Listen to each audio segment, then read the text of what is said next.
Can you see me or is this on that?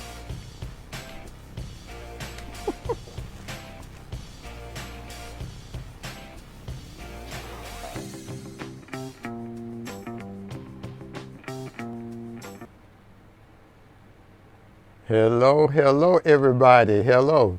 It's Charlie Newton here one more time with Splash Art Class. This time we are a little bit different. We are set up in my study. And what I've done is I've found a plant in our house that I wanted to draw, and I want to draw with pastels. In our last class, we reposted the class on contour drawing and gesture drawing. What I'm going to attempt to do today is to show you how a gesture drawing could be taken to its zenith using color. And we're going to start off very abstract, but this is going to be you would call it quasi realistic drawing. So I want you to know that it's a plant. I want you to know that it's flowers, but I want the drawing to be very loose. Why? Because that's my technique and that's my style. So I'm going to stick with my style today. And it just so happens that my way of doing things is very loose. But I'm still going to bring it into focus enough for you to know what it is and to, but I want to show you how you can remain loose and make a picture. So let's see how this works out, okay? Let's see how this works out. And I'll have the picture up for you to look at so that you can try to draw it as well. All right. So I have my picture. I took the picture, put it on my phone, so I'm seeing the same thing that you're looking at. First, when doing a sketch, now let me say this, you should fill up your sketch pad with drawings in line, in pencil, ink, color, watercolors, whatever, because practice makes perfect. So the more you practice, the better you get.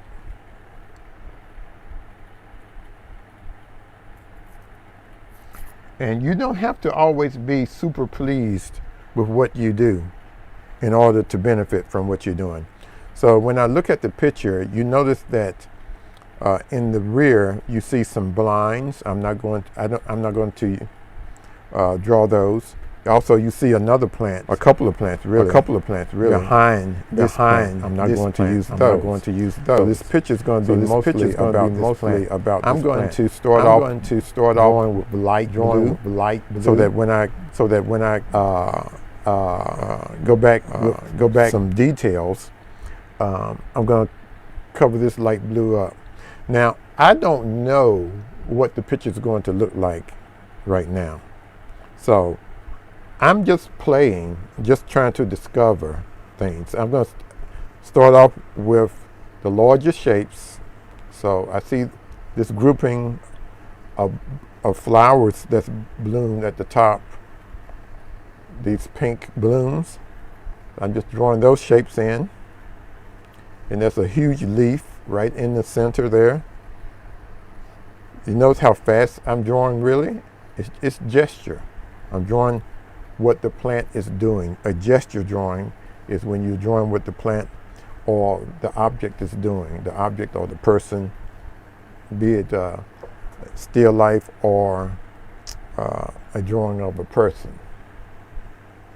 So I can make this drawing as realistic as I want it to be.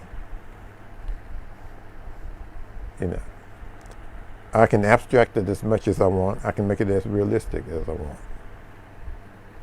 So when I start off drawing, I don't want to burden myself with, I know what I'm going for as far as the energy or the feel that I want the viewer to get, or I want myself to get, because the viewer may not feel what I feel. But now I may start this one over because, well, I won't. I may start this one over. I'm going to tell you why I'm considering starting it over. Because I didn't get the cup in. The cup that is sitting in, I didn't get that in. So now I need to ask myself, how important is that cup to me? It's not important to the drawing itself. So you know what? I'm not going to draw the cup this time. I'm not going to get the entire cup in. Maybe I'll get bits and pieces of it. But I think that this still life is so complex by my drawing large. And remember, I always suggest that you draw big. And that's what I did on this paper. And that's why I couldn't get the cup in. But if I decide to start over now, what's going to happen is I will lose the freshness of what I'm doing. You know, the exciting discovery that's going on. And I don't want to lose that. So I'll just continue on my journey. That's the good thing about having a sketch pad. I can draw this and then I can draw it again. You know, I can draw it 10 times, 20 times. It don't matter. And usually the reason why you would use a sketch pad is so that you could not just experiment, but use the sketch pad as a discovery, you know, or a study. You know, I'm studying what's going on. Now, I want this to remain sort of abstract. I don't have, at this stage of the game, I have all the basic shapes in, and now I'm trying to decide what to do next. So I could decide that I'm going to make this very realistic. Now, let me say this too. When making your art, and some people may disagree, some artists may disagree with me, but if you're just doing studies, you're drawing in your sketch pad, don't worry about what other people think. Okay? Worry about what you think. Don't judge yourself too much, because what I'm doing now is I'm studying, I'm discovering this plant. If I drew this plant 10 times, then I would know what I'm looking at. But most of the time, you don't know. We don't know what we are looking at, because you know, we are seeing it with our eyes, but we're making all kind of mistakes. You know, our brain can't really pick up all of the complexities that's going on. And I just see something now. I'm making changes. And like I say, I could go into as much detail as I want to. But now, what I want to do is I want this drawing to have impact. So I'm thinking about the negative space now. So I've done the gesture, and I'm going to stay with gesture. If I keep changing details, I will move into contour drawing, and I don't want to do that. So what I want to do is highlight the background, which I can change. I'm using a flesh tone, and I don't know if that works. I actually want to highlight the background with that light blue, but I won't do that right now. So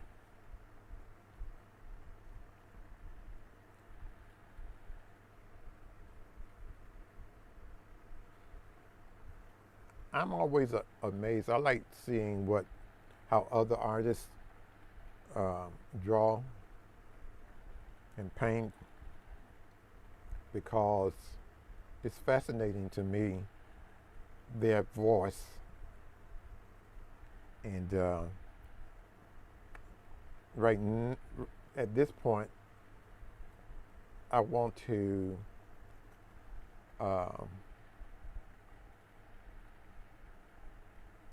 display my particular way of looking at things. I want to say something about why I chose this plant.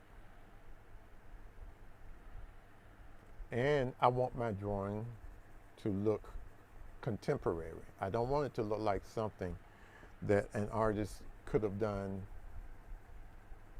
500 years ago. I don't want that. I'm not really that type of an artist, but there's nothing wrong with that, but if I was that type of artist, that's what I would do. So right now, I've made a decision that the cup is it's not important. It's a non-factor. I don't need the cup. I don't need to say too much about the cup. So at this point, I'm going to have more in common with a Picasso or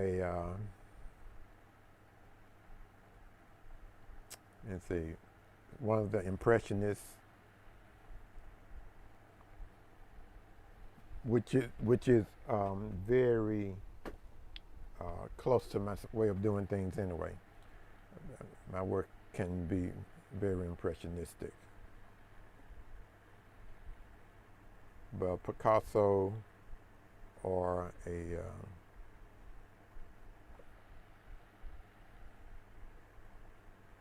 maybe a Cezanne. Cezanne meets Picasso. You can look up those artists and see what they did. Picasso, because of the shapes that's forming, I'm very interested in the interplay of the negative space and the positive space. I'm very interested in the shapes that describe that space. So the relationship between the positive space, which is the flower, the plant itself, we call that the figure. Just like if you was drawing a human body, you would be drawing a figure. Well, in art, these shapes, the positive shapes, are called figures. It's called figure, and what we would call the background is called the ground, not necessarily the background. So, in contemporary, modern concerns, and my concern today is figure ground relationship, the relationship between this figure and the background. And we call that figure ground relationships. So they need to work together. So the organization, the way I've arranged things, the bottom 3/3 is great. That's a little bit, it doesn't really work on top. It works well on the bottom. So that's something that I'm going to have to, a problem. I don't know if I can solve it, but that is a problem. And solving it may be a few simple lines. So some of you have heard me say, if you watch my classes, many times I'll say, when drawing something realistic, look at it as an abstract. And when drawing something in an abstract, look at it as realistic. Well, in this drawing, I'm mixing the abstract and the realism. So when you view it, it may, I don't know. You never know, what it's going to look like in the end. But my goal is that it will move in and out of realism and abstraction when you view this. Sort of like the Impressionists. I really don't care a lot about the small details today.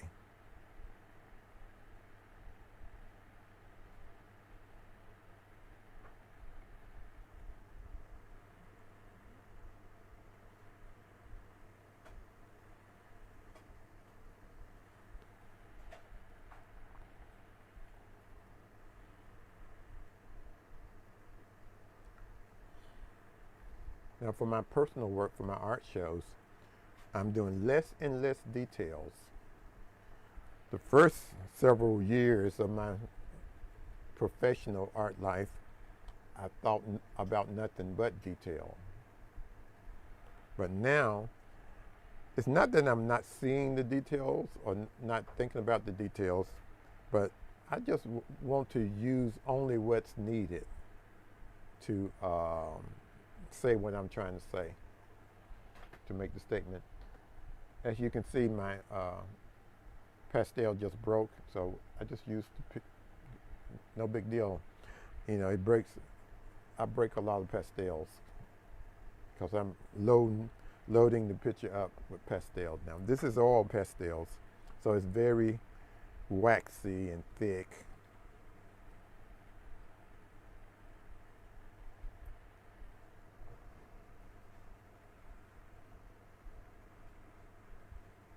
I was thinking yesterday, there's an art concept that came out.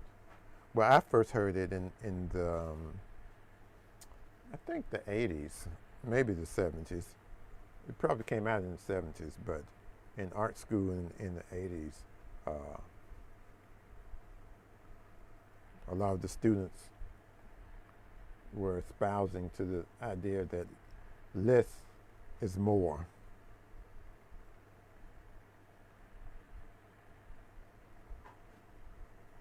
So I'm changing this quite a bit now.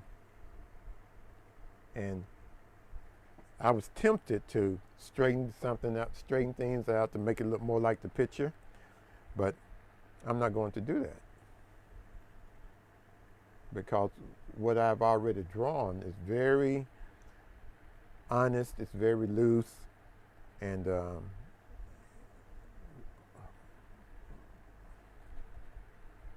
so I don't need to, I'm not going for super realism anyway, so why do that?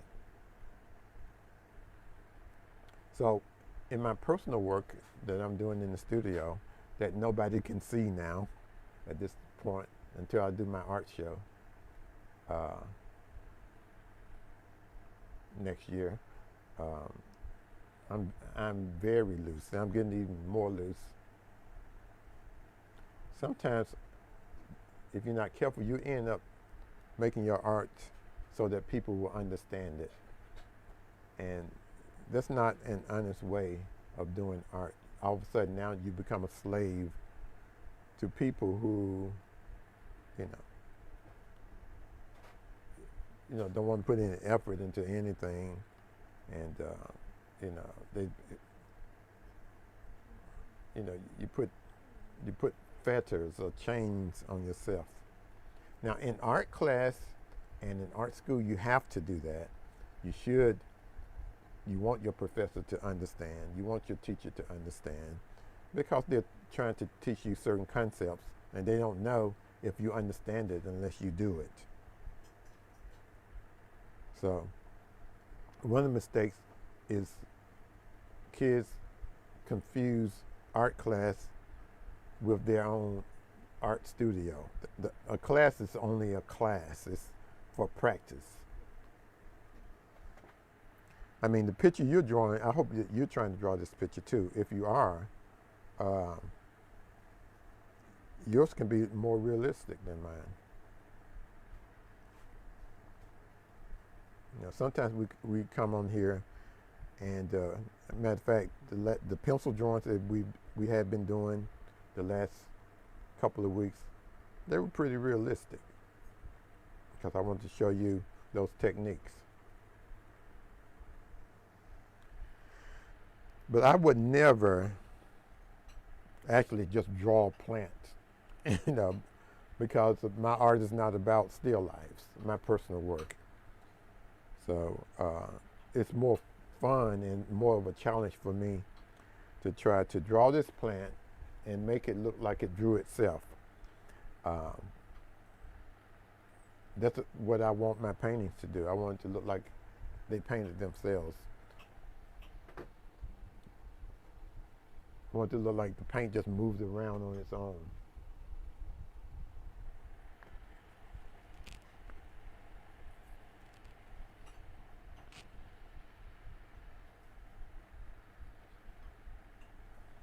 So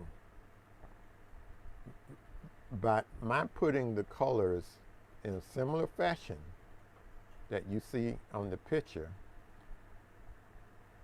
that brings the realism into it. Now, it's funny, a lot of people cannot draw super realistic, and so their picture would look kind of like what I'm attempting to do. But what I'm attempting to do is not, I'm not attempting to do a super realistic picture. So, but some people, their super realism might end up looking kind of like what this is going to look like. I hope not, but some people are like that. So, I guess it's all in the eye of the beholder. So you're going to know this is a plant, I think. Now, using these pastels, I don't have the dark green color that's on this leaf. So I'm really going to have to be creative in how I'm doing this. Again, I want you to know that this is a plant, but I want it to be very loose.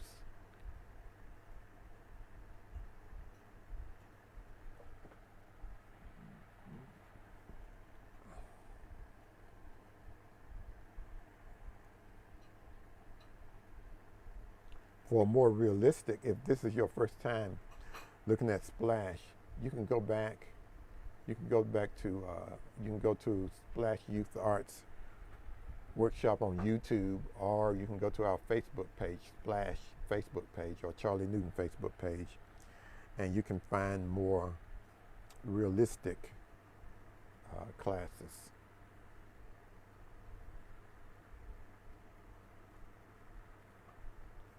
And I do believe that the young artists should be able to draw or paint however they want to, realistic or not. I don't think that you should be limited. So I'm really going to have to get creative with these colors here to make it work, to make this work. And I was thinking right before I started, man, why did I choose to draw this thing? Because this is a real challenge now when I think about it. So I was talking to an artist today, and he was sharing how he stopped drawing, and in this, when he got older, and when he was talking to me, I understood exactly why he stopped drawing. It's because, like with most of us, all of us,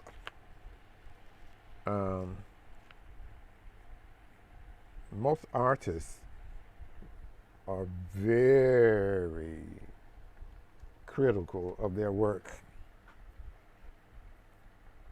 They're very critical, too critical. I'm very critical of my work, but I will never stop making art. Now, I've been tempted to stop making art when I was younger because I couldn't do it. You know, something I was trying to do that I just could not do. And so we're so super critical, but sometimes we can be too critical, where we end up doing nothing or quitting or giving up. And I definitely don't believe in giving up on anything or quitting. And I was sharing with him, that's the case. And I know that's the case because I'm an artist and I've been through that 3 or 4 times. When you're younger, you go through that. And one of the reasons why we're doing Splash is so we can help kids and adults to, by showing them some techniques that you may not find on your own. Okay, now I'm really going to go into the abstract nature of what I'm doing.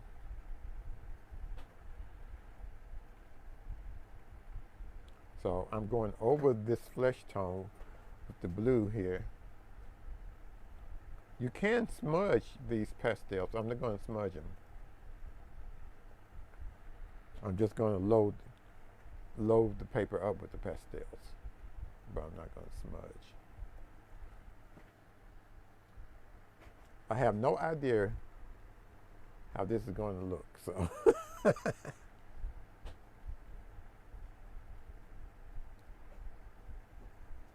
That's why I said you can't judge your art by what people see or understand.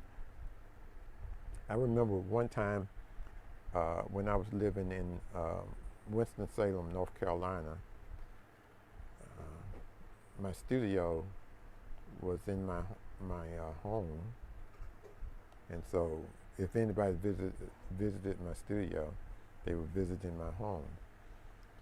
And I loved that space, by the way, because it was more of an art studio than it was more of an art studio than anything.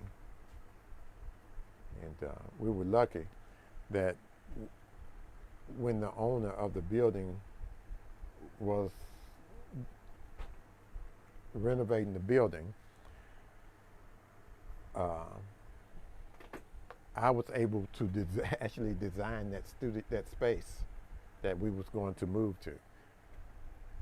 So it was amazing how that happened. So I was able to design the space,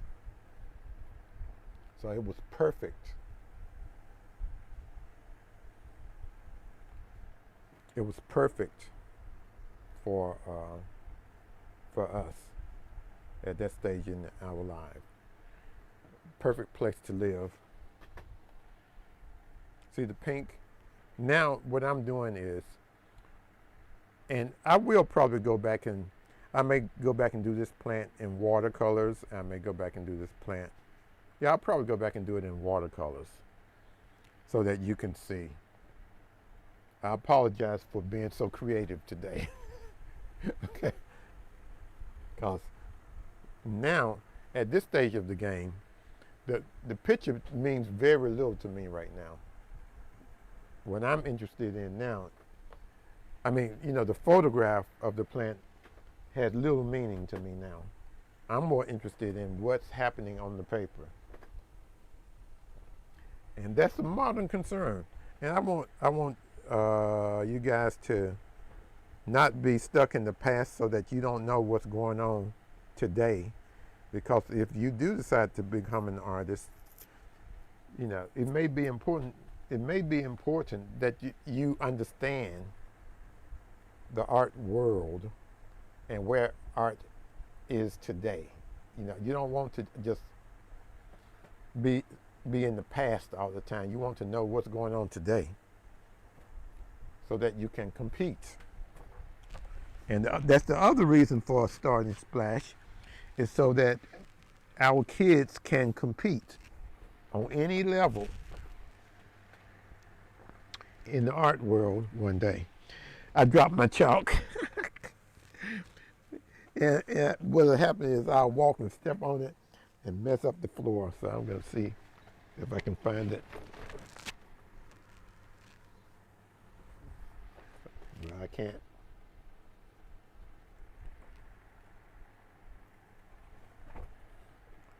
So these red lines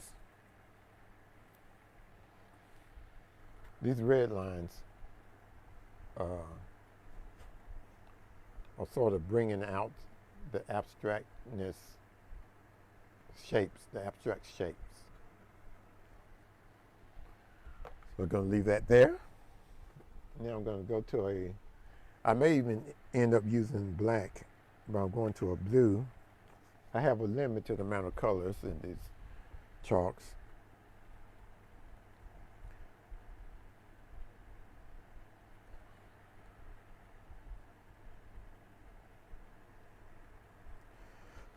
Excuse me.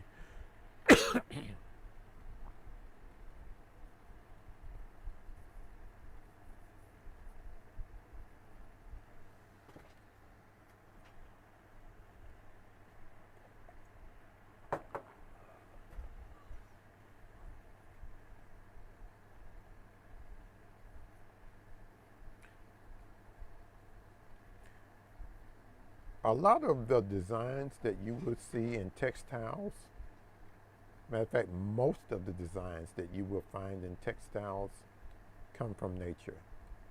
Even the abstract designs. Uh, Patterns that you may see in linoleum on your floors, they come from nature. So the artist is always learning from nature.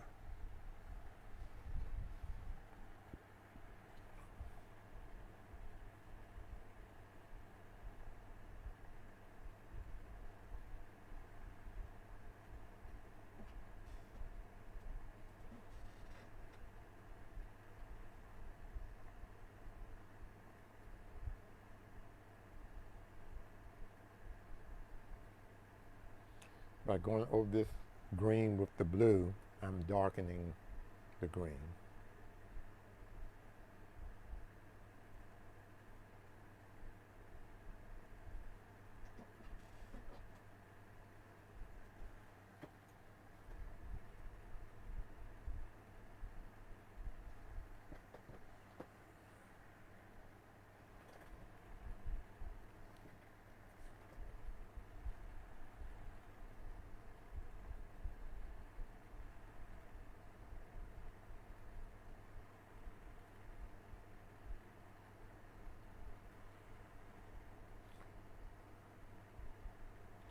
So I have 1,000 stories because I've been doing this so long. So I'll tell you a story.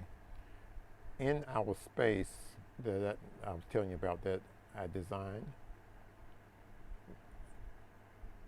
uh, our studio space, studio apartment, studio home, whatever you want to call it. Um, there was a famous artist, I won't call any names, that visited, a famous African American artist that visited the space. This artist had a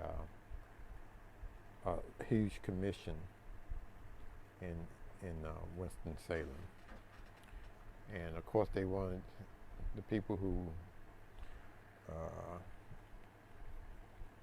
hired him. I did a lot of work with. Matter of fact, we created a program similar to Splash in Winston-Salem in the early '90s, before we came back to Chattanooga. And it wasn't quite like Splash, but it's kind of like a precursor. Anyway, it was a summer program that was it was highly successful. Anyway, so that's why we knew those people. Also, there were some people who wanted to do a short film in our space, because there's a film school in Winston-Salem. So there's also the Black Film Festival used to come to Winston-Salem in the '90s. So anyway, so this person he was a contemporary artist. My art was not so contemporary. My art's always been sort of like this. What I'm doing now, though, I guess it's more contemporary than I knew. Anyway, I had some of my experiments laying around, things that I didn't think much about, and the art that I thought was slamming, the art that I thought was the best work.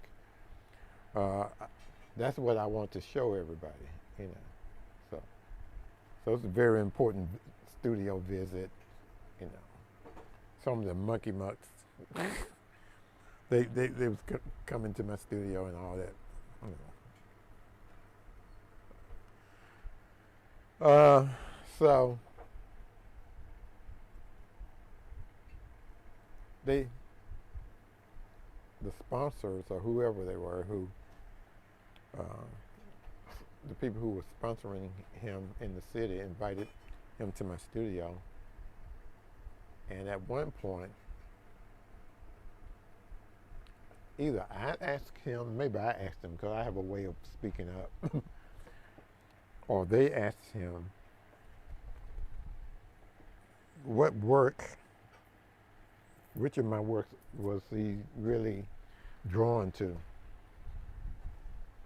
And he was drawn to my experiments, the things that I didn't think much about.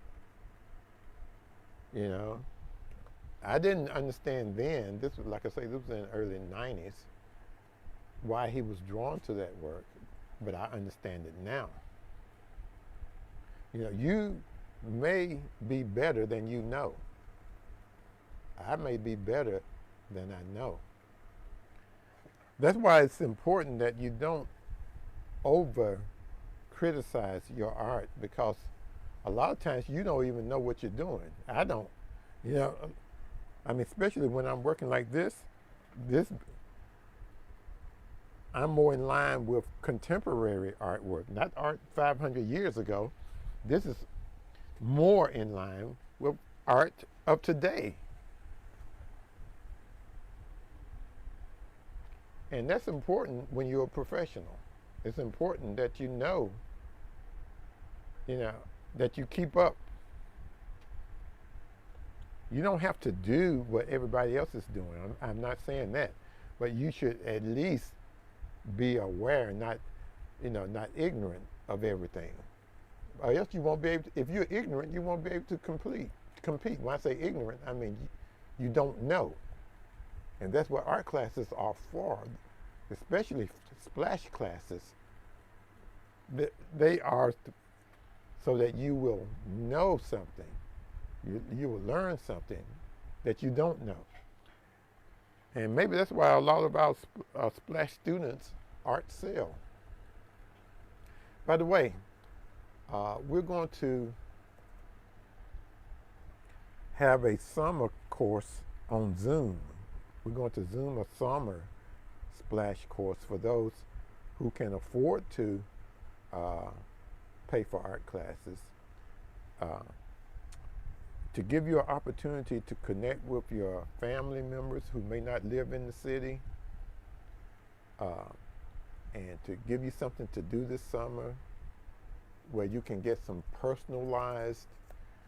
more personalized instruction, whereas I can actually, on Zoom, I can comment on what you're doing and give you pointers that I can't necessarily do here.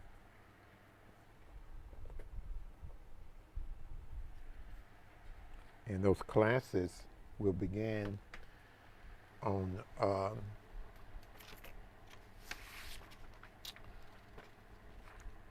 June the 9th, and go they will run once a week on Wednesdays from 11 o'clock until noon. This is white. I'm using white here.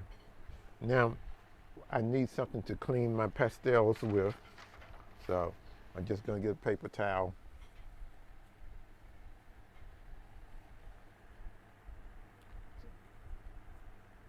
Now this is about, I'm looking at this as an abstract piece. So I have abstracted that plant.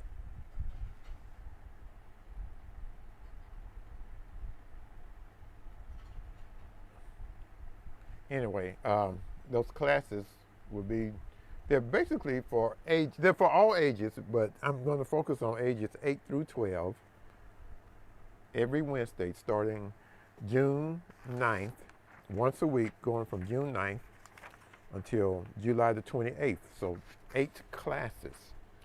There will be a cost associated with this. The cost will be $200 per student.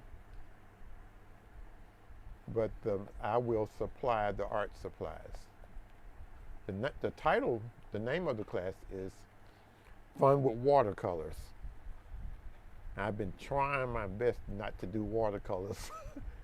So I'll get all my watercolor painting out on Wednesdays.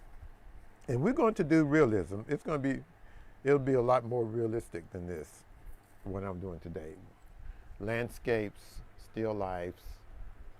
I don't know if we'll do people, but we will definitely do landscape, still lives. We may do plants, just beautiful scenes. Watercolors are considered to be the most unforgiving medium, the hardest to do. Most people consider oils and watercolors, oil painting and watercolor painting. Most people consider those two to be the most difficult. But I'll give you some techniques, and you'll find that watercolors aren't as difficult as you may have thought. I bear down hard on these pastels because I load them up so they sort of look like paint.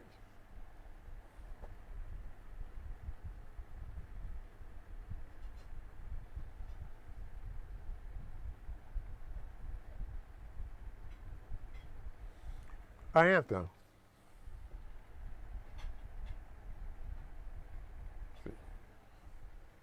See, stand back and look at it.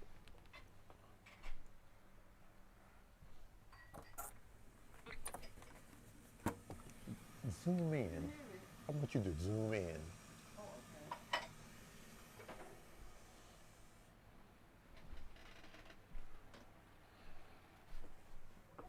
So I'm doing a lot of overlays. I'm using white, and what I'm doing is I'm overlaying some of the pastels that's on here.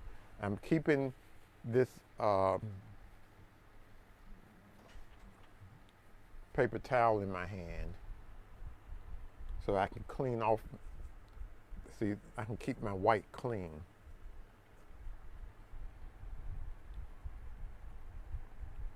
So anyway, like I said, that class will be, for the entire course, eight classes, and art supplies included. You would have to come and pick up the art supplies from Splash. If you are out of town, I can send you a list of of supplies. Basically, it's just going to be watercolors, pencils and watercolors. That's all, and brushes. So you may already have the supplies on hand. But it's called Fun with Watercolors, and I imagine it being a blast. Also, I would love for grandparents to join in. Some of my most fun classes are when grandparents get with their grandchildren and they make art together. It's you're talking about bonding. So what I'm doing, I'm toning down some areas with this white because I want, it's hard to explain what I want actually, but when you look at the picture, I want you to see a certain thing. I want you to have a certain reaction, visual reaction. I'm going to go back over this area here with green. I'm not sure if I should use the light green or dark green. I'll start with the light green, see what it looks like. And what's happening as I'm sketching over it, is blending. So I'm blending with the pastels instead of blending with a rag or something like that.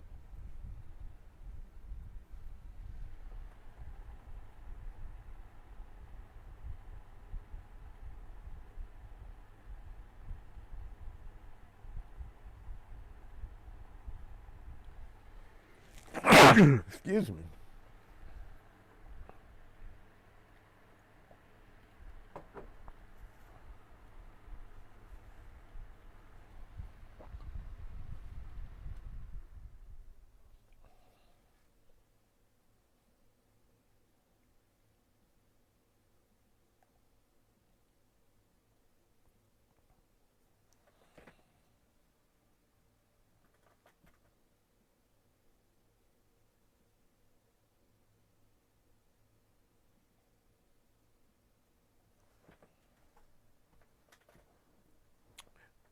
So, so far, so good.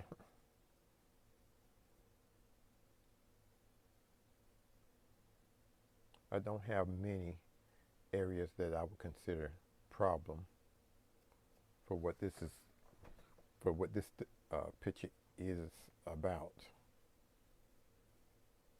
But I do have a few little problem areas.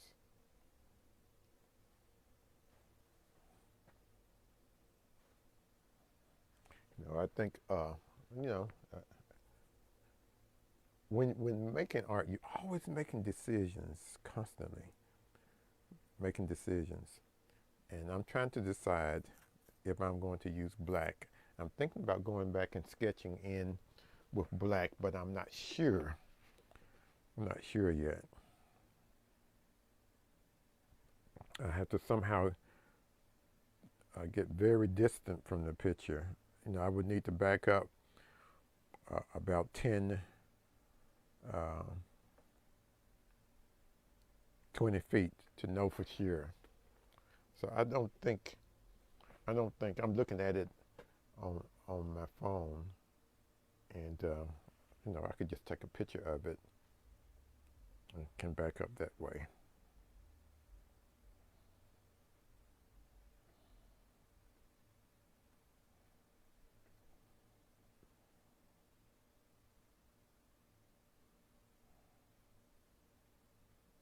So I took a picture of the picture I'm making.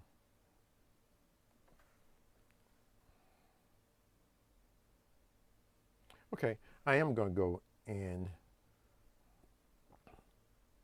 some areas with black, or I may go in with brown. Do I have any brown here? I do. I'll let black be the last resort.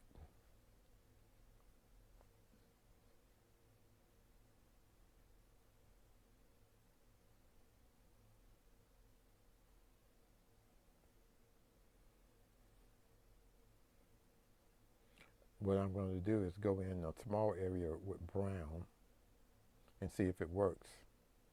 And if it doesn't, I'm going to go back with black.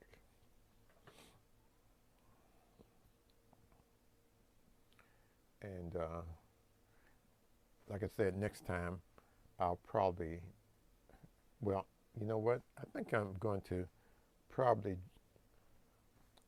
save this for my summer class to do in watercolors because it's a very complex piece.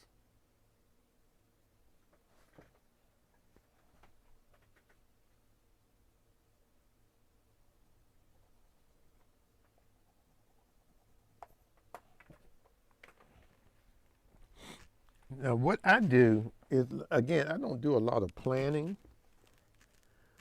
And the reason why I don't do a lot of planning is because I've been doing this for close to 50 years. But you should do as much planning as it takes. When I say planning, what I mean is now I'm going to finish this today, but you might finish it in several more hours. And I sort of know what works when I see it, and I know what don't work. And sometimes what I think is going to work doesn't. And actually, your sketch pad is just for that. It's for planning a work of art. That's what the sketch pad is for. It's not for what I call the finished work. It's for planning. With my personal work that I do, I don't actually plan. I plan it in my mind. I do a lot of planning. Sometimes I think about it for months. I have some art, some pictures that I'm going to do that I've been thinking about. I mean, I probably won't get to it until 3 or 4 months from now. I should actually do it now because 3 or 4 months from now, it'll probably change. So these lines I made, remember I told you I had a problem with the top of the picture? So these, I made lines to balance the top of my picture. I needed more balance. So these lines sort of they echo the lines that's in the actual plant, the forms of the plant. So yeah, and now when I remove this, I can see the top of the page. Now it's easier for me to know what to do because I can see it. I could go back with black now, but like I didn't mean use the browns.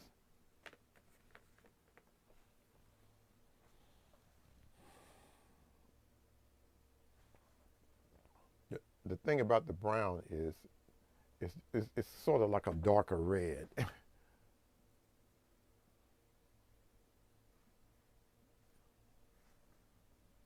hope you can see what I'm trying to get at.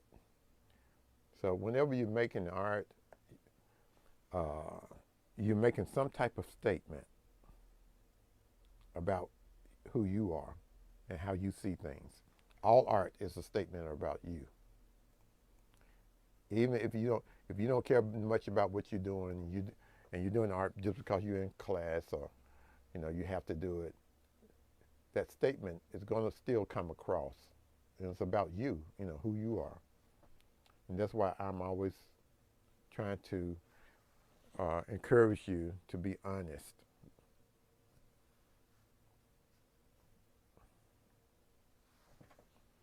That's very close. It's very close to being overdone.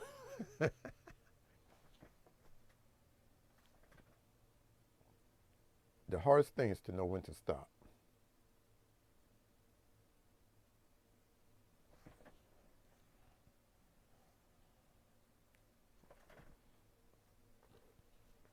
I'm actually looking at it. I'm going to look at it on Facebook to see what you guys see.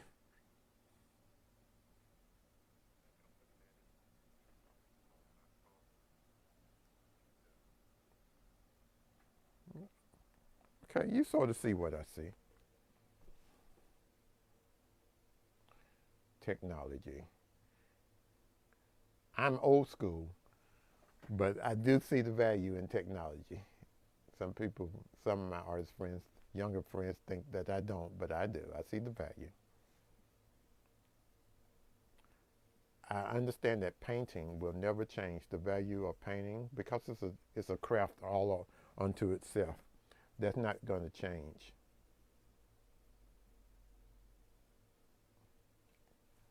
But I see the value of the new art forms. So you kids, some of you are into digital art, you're into anime, and that's great. But the foundation of all of that is drawing. The foundation of it all is drawing. I'm going to stop it here because I think it's finished. So I'm happy with the way it looks. I think if you look close, you get the feel that it's a plant. It's not a realistic drawing. I started this drawing with gesture, and I used only gesture, and I went all the way through with a gesture state of mind, gesture drawing. I want to draw how it feels, not what it looked like, but how it feels. I tried to do as little contour as possible. I tried to stay away from trying to make this thing super realistic. I think I'll do that when we do our watercolor class, and so I'm happy with it. I can stop it. You can see. I hope you can see the influences of Picasso. I mentioned Picasso because of the cubistic forms, the figure and the ground working together, the negative space and the positive space working together. That's the figure and the ground. I use lines to accentuate that, hopefully, to accentuate these positive and negative shapes, and that what made this drawing more cubistic. That's a whole drawing style that Picasso created called Cubism, and he and Braque actually created that style. Braque actually created it. Picasso learned from Braque and did it better than Braque. But so he's known for that style of Cubism. And so I hope that you have enjoyed it. I hope that you experiment. And I hope that you have learned something from this. You see, the end product is what matters. This is more of a contemporary approach to doing a still life. It's not something that someone would have done 500 years ago, but something that somebody might do today. And I want to thank you for joining me. And remember, if you want to find out more about that summer class, that summer workshop, Fun with Watercolors, you can go to splashyoutheartsworkshop.org. That's splashyoutheartsworkshop.org, and you can register for that class. And that class is going to be even more personal, more guided, because it's going to be a Zoom class. It's not going to be on Facebook or YouTube. It's going to be personal and private. And there's only limited space. So I encourage you to sign up for this summer. And it's a great way for you to sort of get with your friends or family members that you may not have seen in a while because of the pandemic. Keep drawing.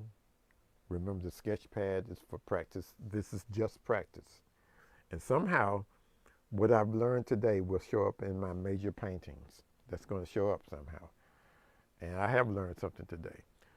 So I hope you've learned something too. So until next time, remember to catch us on Saturday from 11 to 12, and next Tuesday from 5 to 6, and next Thursday, Tuesday and Thursday from 5 to 6. Until next time, remember, art is for everyone. Bye-bye. See you next time.